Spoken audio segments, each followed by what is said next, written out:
Evening. I'm Lauren Maloney. Scott pitched a $7.7 billion budget that he called the most complex budget his office has ever put together.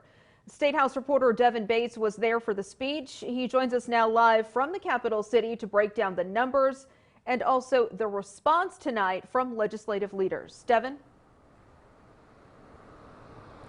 Well, Lauren, as was the case in Governor Phil Scott's previous 5 budget addresses, he preached financial responsibility from the podium and promised a budget that wouldn't raise taxes on Vermonters. Now, that being said, the state still has a little more than half of its $1 billion in federal COVID-19 relief available, so this wasn't a budget that's comfortable with sticking with the status quo.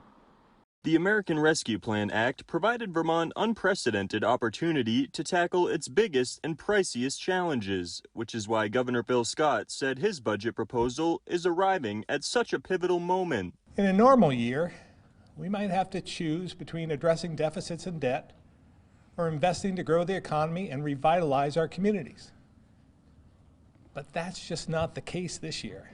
Since February 2020, Vermont has lost 24,000 workers. Governor Scott noted that's larger than the population of every city and town in Vermont besides Burlington. His budget proposal would invest in sectors that have been hit hardest by those departures, $18 million to train, retain, and recruit healthcare and mental health workers, $10 million to reduce education costs for Vermonters learning a trade, and a greater investment in a program that incentivizes out-of-staters to move to Vermont. If we don't work to solve this problem now, it will be there waiting for us down the road, and it'll be much bigger and more complex.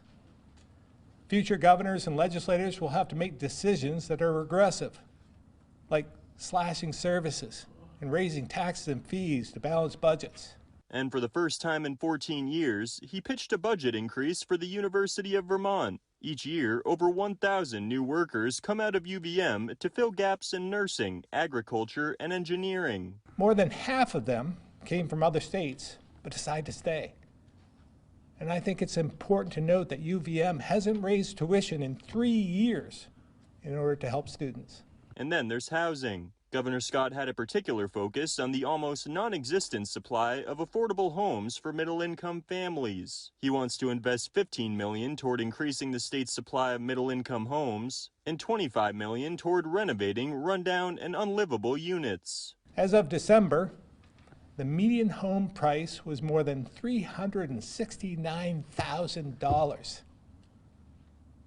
As of last week, according to the Vermont Association of Realtors, there were only 136 homes for sale in Vermont that a middle-income family can afford, and only 5 in Chittenden County. He's also pushing for a $216 million package to address climate change with infrastructure and incentives, and a $50 million tax relief proposal. It's investments like this that has the governor believing the future of the state is at stake. Let's do our very best to make sure that every negotiation, every decision, and every investment withstands the test of time and meets this extraordinary moment, because we won't get a second chance.